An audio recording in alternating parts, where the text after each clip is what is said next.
get set to be inspired by our next guest. Spencer West had his legs amputated at the age of 5, and now he has released a book about his life. Standing Tall deals with many of the themes that we can all relate to: bullying, finding the meaning in life, and courage. And today, Spencer's here to tell us all about it. So thank you so much for coming in. It's my pleasure. Thanks for having me.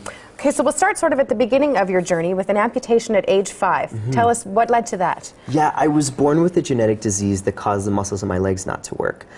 So we figured it might be a little bit easier if we removed them so I could get around better. So that's sort of where that began. And afterwards I was told that I might not ever sit up on myself or walk by myself or be a functioning member of society. But we sort of tried to prove that wrong. So at age 5, do you remember making those decisions, or was it mostly your parents at that point? It was mostly my parents. I mean, I was involved and it was something that we talked about, but in my mind it was like, this is going to make life so much easier, so let's just do it. Nice. Okay, and you've gone on to prove that. Yeah, I hope so. That it's worked. Okay, and now you've been inspired to write a book. What is that all about?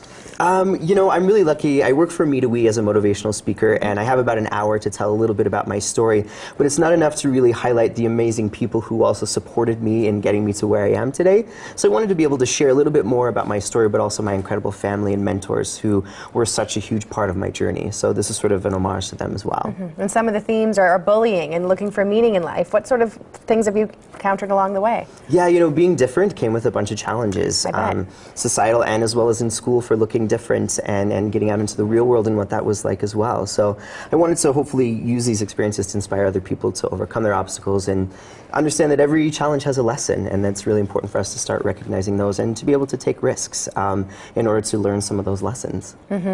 So if you were to talk to a child now about bullying and being different, what would you tell them to sort of help them get through that time?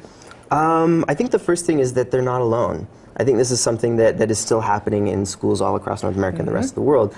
But I think it's important to recognize that you need to talk about it. You need to have a safe space or support network for you to express those feelings, and if you need help, to ask for help as well. So I think that's sort of where I would start. Okay. You also mentioned challenges.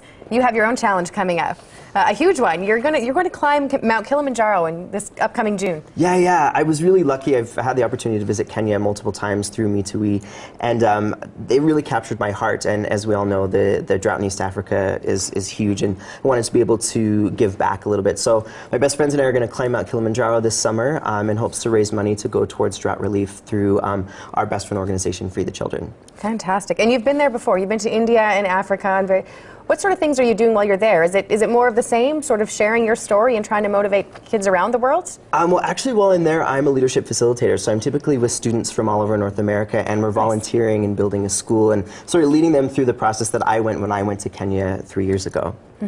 A fantastic process. Thank you. We mentioned the meaning of life in the book. Do you think you found that yet? Are you still searching? I don't know if we'll ever really know. I'm on this journey, and I think I'm going in the right direction, but who knows what will happen in the next little bit. I've sort of learned to just roll with it and take the paths that we're supposed to take and hopefully find our way back if we get lost. So.